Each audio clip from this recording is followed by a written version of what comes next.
কি অবস্থা সবার? আশা করি সবাই ভালো আছেন। আমিও আলহামদুলিল্লাহ অনেক ভালো আছি আপনাদের দোয়ায়। তো যাই হোক, আজকে আমি অনেক বেশি খুশি। তো কারণটা হইতেছে গিয়ে আমি আপনাদের বলছিলাম যে আমি পাসপোর্টটা জমা দিছি। পাসপোর্টটা রিনিউ হয়ে গেলে, রিনিউ বলতে আমি পাসপোর্ট আগেরটা হারাই ফেলছি। তো ওইটার ফটোকপি দিয়ে আমি নতুন করে স্পেনে পাসপোর্ট উঠাইতেছি। তো সম্পূর্ণ জমা দিছি, সম্পূর্ণ সব কিছু করছি। পাসপোর্টও পেন্ডিংয়ে ছিল দীর্ঘ কয়েকদিন। তো যাই হোক, বলছিলাম যে পাসপোর্টটা আসলে আমি প্যারিসে চলে যাম, স্পেন থেকে ফ্রান্সে চলে যাম। তো যাই হোক, অবশেষে আলহামদুলিল্লাহ আজকে আমার পাসপোর্ট আইসা পড়ছে।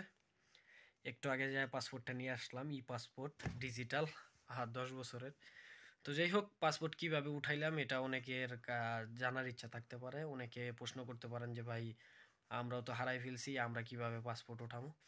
তো ফার্স্ট অফ অল হইতেছে গিয়ে আপনার যদি নিজে নিজে করতে চান তাহলে আপনার পুলিশ স্টেশন যাইতে হইব। সেখানে গিয়ে আপনার লস্ট রিপোর্ট যেটা আছে সেটা লিখাইতে হইব যে আপনি এই দেশে আইসা পাসপোর্ট হারাই ফেলছেন। বলতে হবে যে এই দেশে আইসা পাসপোর্ট হারাইছেন, তাহলে আপনার পাসপোর্ট পাইবেন। আপনি যদি বলেন অন্য দেশে হারাইছি, এটা নিয়ে অনেক ঝামেলা হইতে পারে।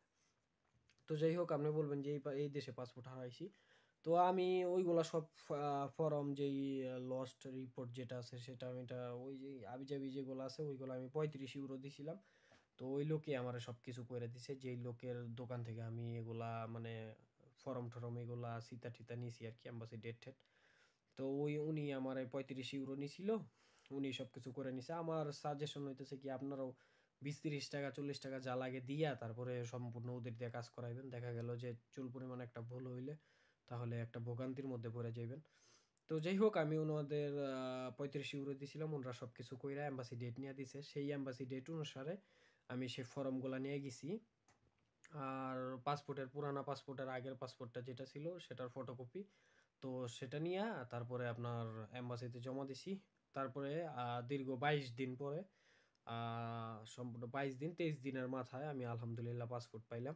তো আজকে পাসপোর্ট হাতে পাইছি। আজকে একটু আগে গিয়া পাসপোর্টটা নিয়ে আসলাম। সারাদিন ক্লান্ত, মানে দৌড়াদৌড়ি অনেক দূরে, এম্বাসি অনেক দূরে ছিল। তো সেখানে গেলাম, গিয়া যাওয়ার পরে ও সেখানেও একটু ইয়া ছিল, কাপজাপ, অনেক বাঙালি ছিল, অনেক ঝামেলা। তো সেখান থেকেও আপনার অনেক মানে টায়ার্ড শরীর। তো আসার পরে আমি বাইরে ভিডিও বানাইতে চাইছিলাম, ওই অ্যাম্বাসির বাইরেই। পাসপোর্টটা পাওয়ার পরে খুশিতে অ্যাম্বাসির বাইরে ভিডিও বানাইতে চাইছিলাম। তো দেখলাম যে শরীরের অবস্থা বেশি ভালো না। তো এই জন্য বাসায় এসা তারপরে আপনার একটু মানে রেস্ট নিয়ে তারপরে ভিডিওটা বানাইলাম যে আলহামদুলিল্লাহ পাসপোর্ট পাইছি। আর দীর্ঘ 22 দিন পরে আমি পাসপোর্টটা পাইলাম। তো এখন আর কি ফ্রান্সে যাবো কালকে অথবা পরশু। আপনার টিকিট করুম সরাসরি এখান থেকে আপনার ওই প্যারিসের বাস পাওয়া যায়।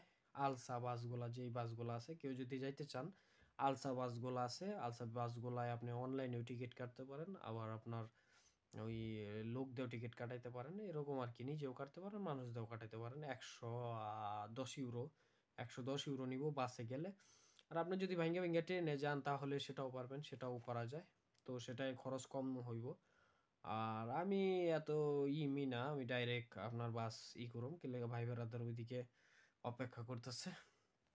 তো যাই হোক, ফ্রান্সের প্যারিসে যে ভাই বেড়াদাররা আছেন তারা একটু ওই ভিডিওটা দেখলে তারা একটু সাড়া টাড়া দিবেন যে ফ্রান্সের অবস্থা কিরকম বর্তমানে। আমি তো বলতে পারবো না ফ্রান্সের অবস্থা কিরকম। তো আশা করি ফ্রান্সের অবস্থা ভালোই হইব। আর ওইদিকে শুনতেছি যে কাজ কামের একটু মানে সমস্যা চলতেছে। তো ওইটা সমস্যা নাই, ওইটা আলহামদুলিল্লাহ মানুষ টানুষ আছে, ভাই বেড়াদার আছে। তো তারা একটা ভাও করেই দিব। আর আমরা সবাই রিজিক নিয়ে আইছি দুনিয়াতে ভাই, আমরা সবাই রিজিক নিয়ে আইছি। রিজিকের চিন্তা যারা করে তাদের বলতেছি ভাই, রিজিকের চিন্তা এটা স্বাভাবিক, যে চিন্তা হয়ে যায়, চিন্তা করতে হয় না, এটা অটোমেটিক মাথায় এসে পড়ে যে কি করুম, সামনে কি হইব, এটা হইব ওইটা হইব। কিন্তু আমরা সবাই রিজিক নিয়ে আইছি। আমাদের কপাল, যে 4 আঙ্গুলের কপাল আছে, এই 4 আঙ্গুলের কপাল, যেখানে ভাই রিজিক আছে সেখানে যাইতে হইব। যেখানে একবেলা খাওয়া আছে সেখানে খাইতে হইব। যেখানে ওই কাজ করা আছে সেখানে কাজ করতে হইব। যেখানে মৃত্যু আছে সেখানে ভাই মৃত্যু ওই আইসা পড়বো। এই কয়েকদিন আগে আমাদের স্পেনে একটা ছেলে মারা গেছে আমাদের এলাকারই। তো যাই হোক, ছেলেটা 1.5 বছর প্লাস ছিল স্পেনে। তো তার কন্ট্রাক্ট ছিল 2 বছরে গিয়ে আপনার কাগজ জমা দিব। তো আগে 2 বছরের সিস্টেম ছিল, সেই আগের ট্যাক্স অনুযায়ী ওর টাইম ছিল 2 বছরের মাথায় ও কাগজ জমা দিতে পারবো। তো নতুন বিয়ে করে আইছে, একটা বাচ্চা হইছে, বাচ্চা পেটে আসিল, একটা মেয়ে বাচ্চা পেটে আসিল, তো পেটে রাই খাইছে। দেন ও এখানে আসার পরে বাচ্চাটা হইছে। তো সেই বাচ্চাটারে ও কোলেও নিতে পারে নাই, মেয়ে বাচ্চাটা। তো মারা গেছে, গাড়ি অ্যাক্সিডেন্টে মারা গেছে। তাও আপনার ডিউটি শেষ করে যাইতেছে, রোডের ওই কিনার দিয়ে যেই জেব্রা ক্রসিংটা আছে সেখান থেকে পার হইতেছিল, নেশা টেশা কইরা স্প্যানিশরা গাড়ি চালায়া তারপরে মানে একের মাইরা গেছে। তো যাই হোক, এটা মনে করেন ও সাবধান ছিল, কিন্তু যে গাড়িওয়ালা ছিল ও সাবধান ছিল না। আর ওর মৃত্যু ছিল এভাবে এভাবে মৃত্যু হয়েছে। তো আমরা সবাই মারা যামু। তো এই দুনিয়া এটা একটা মোহমায়া।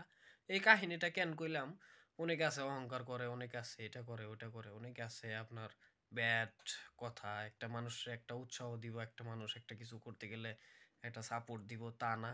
আমরা বাঙালিরা আমরা পারি শুধু ওই একজন উপর উঠতে গেলে তারে পা ধরে টাইনা নামাইতে, এটা ছাড়া কিছুই করতে পারি না। তো যাই হোক, আমি স্পেন থেকে ফ্রান্সে চলে যাবো, এটা নিয়ে অনেকে অনেক কিছু বলছেন। আমি এর আগের ভিডিওতে বলছি যে ভাই আমার এখন পর্যন্ত স্পেন একদিনও হয় নাই, এনপাদ্রমেন্ট একদিনও এনপাদ্রমেন্ট করাই হয় নাই, আমার স্পেনে এন্ট্রি করাই হয় নাই এরকম। আমার সরকারের আন্ডারে কোনো নাই যে স্পেনে আমি আছি কি নাই, এটা নিয়ে কোনো ডকুমেন্ট করা হয় নাই। তো যাই হোক, এটা নিয়ে আমার কোনো সমস্যা হইব না। আর যে বিষয়টা আছে, যারা স্পেন আসবেন তারা সবকিছু চিন্তা করে আসবেন, সবকিছু বুঝে আসবেন। আমি আগের ভিডিওতে বলছি যে আপনি স্পেন আসলে বর্তমানে কি কি ভোগান্তির মধ্যে পড়তে পারেন, কি কি সমস্যার মধ্যে আপনি স্পেন আসলে পড়তে পারেন, কি কি আপনার কষ্ট করতে হইতে পারে, কয় বছরে আপনি কার্ড পাইতে পারেন, এগুলা সাধারণ একটা ধারণা দিছি। এর বাইরে অনেক কিছু থাকতে পারে ভাই, আমি নতুন মানুষ, আমি এত কিছু বুঝি না। যতটুক বুঝি, যতটুক জানি, যতটুক শুনছি আশেপাশের মানুষের কাছ থেকে, সেটা থেকে আপনাদের একটা ছোটখাটো আইডিয়া দিছি। এমন না যে আমি সবকিছু জানি, এমন না যে আমি সবকিছু বিশ্লেষণ করতেছি আর কি। যতটুক জানি অতটুকুর মধ্যে আপনাদের আইডিয়া দিছি, ভুল ভ্রান্তি হইতেই পারে। এটা নিয়ে আপনারা ওই আজে বাজে কমেন্ট না কইরা যেটা জানেন ওইটা শেয়ার করেন। হয়তো একটা আপনার কমেন্ট, আপনি একটা কমেন্ট করলেন যে ভাই আপনার এটা ভুল আছে, এটা এইভাবে, এটা ওইভাবে। এমন অনেক পুরানো মানুষ আছেন যারা সম্পূর্ণ বুঝেন। তো তারা ছোটখাটো আইডিয়া দিতে পারেন। দেখা গেল আমার সাথে সাথে আমার যে অডিয়েন্সরা আছে, যে ভাই বেড়াদাররা ভিডিও দেখে, তারাও আপনার কমেন্ট দেখা ছোটখাটো একটা আইডিয়া পাইলো। আপনার একটা কমেন্টের কারণে অনেকের সাহায্য হইতে পারে। তো আপনারা সেরকম উপকার হইব এরকম কমেন্ট না কইরা আপনারা উল্টা আরো কমেন্ট করেন, ব্যাড কমেন্ট, যেগুলা মানে দেখতেও খারাপ লাগে। তো যাই হোক, আশা করি কেউ ব্যাড কমেন্ট করবেন না। হয়তো একটা বুদ্ধি দিতে পারেন, হয়তো একটা ছোট ভাই হিসেবে একটা পরামর্শ দিতে পারেন, যেটা আমার কাজে না লাগলেও অন্য একজনের কাজে লাগতে পারে। তো যাই হোক, ভিডিও আজকের মতো এই পর্যন্তই। আর আলহামদুলিল্লাহ পাসপোর্ট পাইলাম দীর্ঘ 22 দিন পরে, এম্বাসি জমা দেওয়ার পরে। আর টাকা লাগছিল 125 ইউরো, 10 বছরের পাসপোর্ট। আর আপনি যদি 5 বছরের পাসপোর্ট উঠান সেটা লাগবে আপনার 90 ইউরো। তো যাই হোক, ভিডিও আজকের মতো এই পর্যন্তই। ভিডিও ভালো লাগলে অবশ্যই লাইক করবেন, মন চাইলে শেয়ার করবেন, আর পারলে অবশ্যই চ্যানেলটা সাবস্ক্রাইব করে রাখবেন। তো দেখা হইতেছে পরবর্তী কোনো ভিডিওতে। সেই পর্যন্ত ভালো থাকেন, সুস্থ থাকেন, আল্লাহ হাফেজ।